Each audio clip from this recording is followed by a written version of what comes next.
Hello and welcome to Spreading Light Nonviolence, a video series about nonviolent actions, topics, and so much more.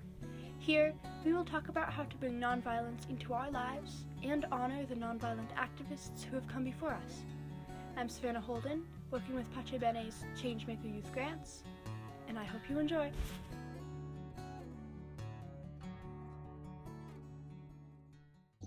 Hello, welcome to episode 10. Today, we are going to be talking about the connection in between nonviolence and nature. So, there are lots of ways. So, what nonviolence is, when you think about the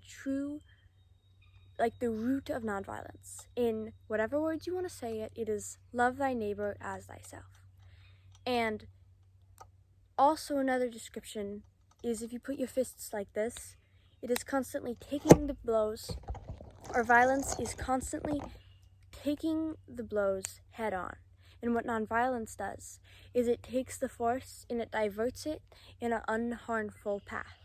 It diverts the blow so there is no damage or harm or physical pain done in person, or in some cases nonviolence has been used to stand up for old trees that were going to be cut down for like a clear cut, and people use nonviolence to stop and talk about it because these were like really old trees. There's hundreds of stories out there, but today I want to talk about a specific story.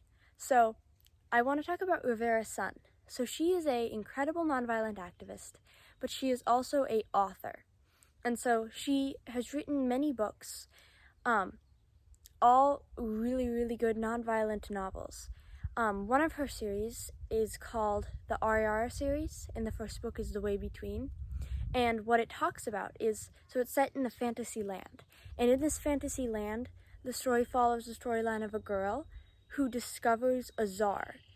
And so there's the three ways in the story. There's Atar, which is the warrior's way. There's Anar, which is the gentle way. And there's Azar, which is the way between fight, fright, and freeze. And so in this fantasy storyline, it has all of like the issues of today, all of the social problems, the worldwide problems, the personal problems. And what this girl does, Ariara, is she uses Azar, or the way between, which means the way water moves around obstacles without giving up. It uses this to solve all of our nowadays problems with nonviolence.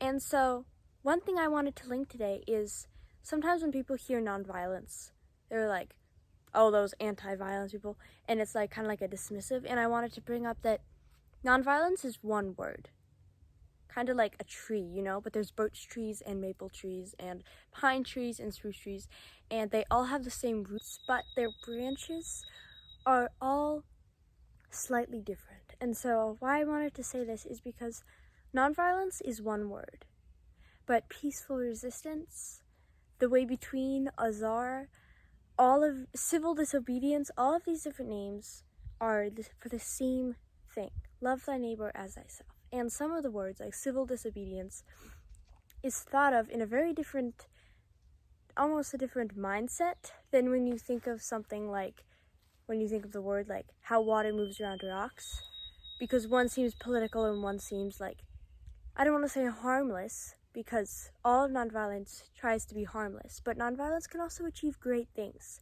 And so thank you all so much for watching today. Please share, and keep in mind that nonviolence is not a political or religious thing. It is for everyone, and all it's saying is love each other, because that is a message we need to share in this world.